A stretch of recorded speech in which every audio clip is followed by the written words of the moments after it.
Hello. Trump was right on tariffs, and Biden, for the most part, further back, was right about U.S. steel.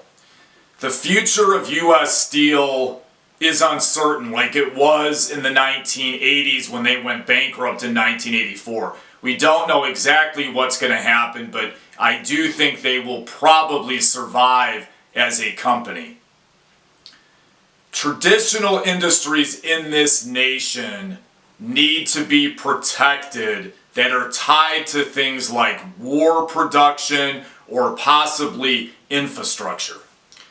Economics technically is war. A lot of the public doesn't really understand that. There's an economic war out there called globalization.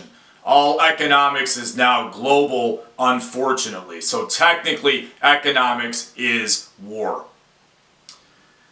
Not all types of jobs or industries are the same, and sometimes this has to be done in the way of tariffs to protect traditional industries in this nation. In the Constitution, it was the intent of the framers or the founders, depending on how you refer to it, for the U.S. federal government to make money off imports in the ways of things like tariffs, fees, excise taxes, direct taxes on imports. It's right in the Constitution if you look that up.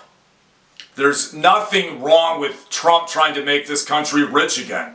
Everybody should want that. I don't know if that's what's going to happen in every single situation with every industry. I doubt it, but he definitely has the right idea to fill the public treasury. There's nothing wrong with trying to do that. In fact, most other nations, or basically all of our trading partners, routinely do this, meaning they protect their own traditional production industries. That's one of the reasons that a lot of European companies still exist, because they're heavily subsidized by their own national governments, such as Germany, and another example would be China. They heavily subsidize their own industries under socialism.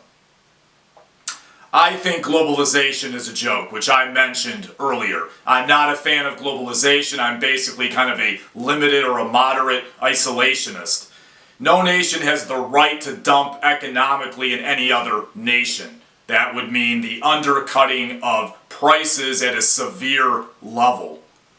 No other country has the right to take over somebody else's industries and put that domestic population out of work. It makes no sense. That's one of the reasons all of this in regards to tariffs and these kinds of industries needs to be regulated. Trump is right about that.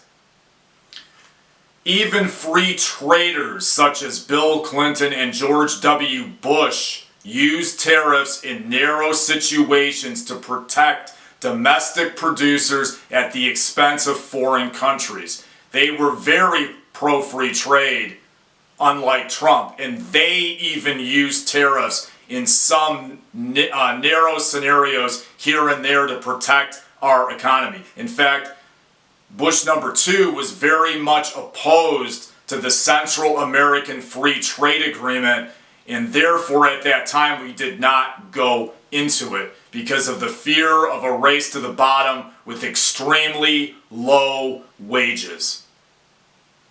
So Trump does have a lot of the right ideas in this area.